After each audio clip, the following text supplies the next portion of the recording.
ஆமாம் sir, transparency ரொம்ப முக்கியம். இந்தியா ஜனநாயக நாடு. இராணுவ நடவடிக்கைகள் தொடர்பாக எந்த விதமான வெளிப்படையான தகவலையும் யாருக்கும் கொடுக்கணும்னு அவசியம் இல்லை. அரசுடைய நிர்வாக நடவடிக்கைகள் தொடர்பாக என்ன முடிவுகள் எடுக்கப்பட்டது, ஏன் அந்த முடிவு எடுக்கப்பட்டதுங்கிறதுக்கான விளக்கத்தை நாட்டு மக்களுக்கும் எதிர்கட்சிகளுக்கும் சொல்ல வேண்டியது தேவைதானேன்னு கேட்குறாங்க. ஆமாம், அது அது அதை யாரும் மறுக்கலை. அதுக்காக விசேஷ ஏற்பாடு பண்ணி கர்னல் 2 பேர், 2 குரேசி அப்புறம் இன்னொரு அம்மையார் 2 பேரும் வந்து, ஆமாம் 2 பேரும் டெய்லி அவங்க ரிப்போர்ட் பண்ணிக்கிட்டு இருந்தாங்க. ப்ரெஸ்ஸுக்கு என்னென்ன நடந்ததுங்கிறத A to Z ப்ரோக்ராம் போட்டு சொல்லிக்கிட்டு இருந்தாங்க. ரன்னிங்லே எல்லாமே சொல்லியிருந்தேன். இந்தியாவுக்கு எந்த சேதமும் இல்லைன்னு தினம் நம்ம செய்தியிலே, நம்ம புதிய தலைமுறையிலே எத்தனையோ செய்தி வந்தது. ஒரு சேதாரம் என்பது ஒரு ஒரு ஒரு குறிப்பிட்ட சேதாரத்தை ஒரு போர்க்களத்துக்கு வந்தாச்சு, ஒரு கல்லெடுத்து அடித்து அதில் ஒரு இடத்துல பெயிண்ட் போயிருந்ததுன்னா அதுக்காக அதை சேதாரம்னு நம்ம சொல்ல முடியாது.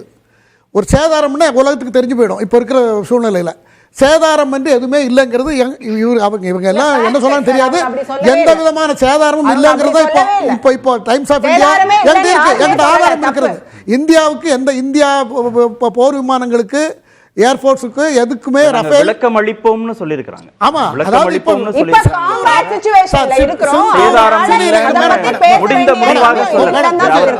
எல்லாரும் கண்டினியூ பண்ணி எப்போதுமே நீங்க பேசிட்டு இருந்தீங்க, நாங்க சொல்றது ஒன்றும் புரியாம.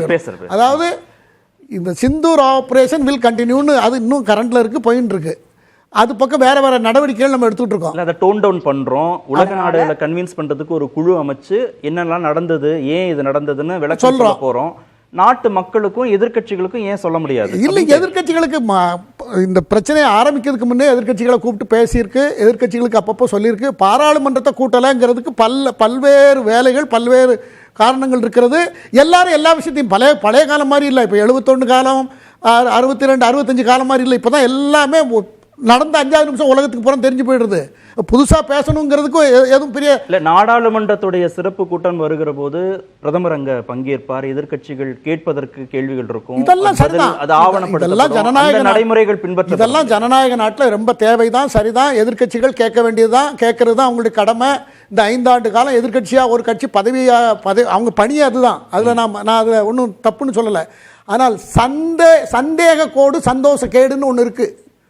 அது சந்தேகப்பட்டு அதை வந்து மற்றவங்களுக்கு வீக்னஸாக இருக்கிற அளவுக்கு அதை போயிடக்கூடாது. அது ஒன்று. 2வது 71 பற்றி மேடம் சொன்னாங்க. 71 வாரில் நமக்கு வெற்றி கிடைச்சது. ஆமாம், வெற்றி கிடைச்சது. நிதியை பற்றி அவங்க சொன்னாங்க, நிதி கிடைச்சதுன்னு சொன்னாங்க.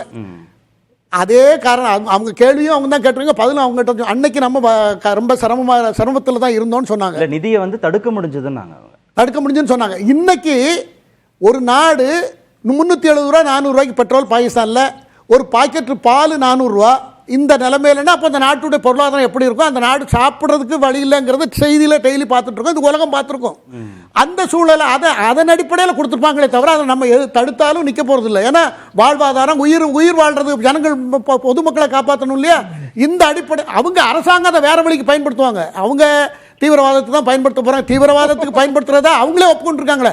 அவரோட டிஃபென்ஸ் மினிஸ்டரே கடந்த 30 வருஷமாக நாங்கள் தீவிரவாதத்துக்காக தான் நாங்கள் தான் அவங்களுக்கு பணம் கொடுத்தோம், இப்போ எல்லாம் உதவியும் பண்ணணும், அமெரிக்கா சொல்லி பண்ணணும். மே 9ஆம் தேதி சர்வதேச நிதியத்துடைய நிர்வாக குழு கூட்டம் நடக்குது. அந்த கூட்டத்தில் இன்னும் கொஞ்சம் வலுவா இந்தியா தங்களுடைய எதிர்ப்புகளை பதிவு பண்ணியிருந்திருக்கலாம். ஏன் இந்த கடனை பாகிஸ்தானுக்கு கொடுக்க கூடாதுங்கிறத பதிவு பண்ணியிருக்கலாம், அழுத்தம் திருத்தமா பதிவு பண்ணிருக்கலாம் அப்படின்னு அவங்க சொல்லுவாங்க. பதிவு பண்ண ஜெய்சங்கரை விட ஒரு நான் பார்த்ததுல இது வரைக்கும், நான் எல்லா நியூஸையும் எனக்கு விவரம் தெரிஞ்ச நாள்ல இருந்து நான் ஃபாலோ பண்ணிட்டு இருக்கேன். ஜெய்சங்கரை மாதிரி ஒரு சிறந்த வெளியுறவுத்துறை அமைச்சரை நான் பார்த்ததில்லை. அவர் 100% மெச்சூர் பர்சன். யார்கிட்ட எப்படி பேசணும் அப்படிங்கிறத ரொம்ப தெளிவாக பேசக்கூடியவர். நம்மளோட நிலைப்பாடை விளக்கமாக எடுத்து சொல்லக்கூடியவர். ரொம்ப ஹார்ட் ஒர்க் பண்ணக்கூடிய நேச்சர் உள்ளவர். அவரை விட வேற அந்த கம்ப்ளைண்ட் எதிர்கட்சிங்கிறதுக்காக சொல்லித்தான் ஆகணும். அவங்க சொல்ல மோடி அரசு எல்லாம் நல்லா பண்ணிட்டாங்கன்னு அவங்க சொல்ல முடியுமா சார்? சொல்ல முடியுமா? நீங்களே யோசிச்சு பாருங்களேன். எதிர்கட்சி சொல்ல முடியாது, சொல்லவே மாட்டாங்க. யாருமே சொல்ல முடியாது.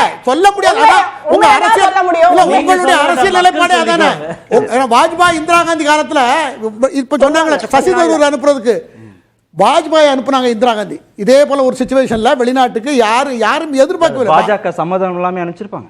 இல்ல சம்மதம் அவங்க ஓப்பனா அதனால தான் சொன்னாங்க கேட்கறாங்க. வாஜ்பாயை அனுப்பணும்னு அவங்க சொன்னாங்க, அப்புறம் எல்லாரும் ஒத்துக்கிட்டாங்க. பாஜக தலைமையோட அனுமதியோட தானே வாஜ்பாய் மெம்பர்ஷிப் தான் 81 82 அந்த 82 சசி தரூர் அனுப்புனது குறித்து எந்த பிரச்சனையும் இல்ல சார். சசி தரூர் அனுப்பணும் அப்படின்ற முடிவை காங்கிரஸ் தானே எடுக்கணும், பாஜக எடுக்குதுங்கிறதா இங்க சந்தேகம். பேசுமே ஒரு இடைவேளை மட்டும் அவர் ஒரு ஸ்பெஷல் குவாலிஃபைட் இடைவேளைக்கு மட்டும் போயிட்டு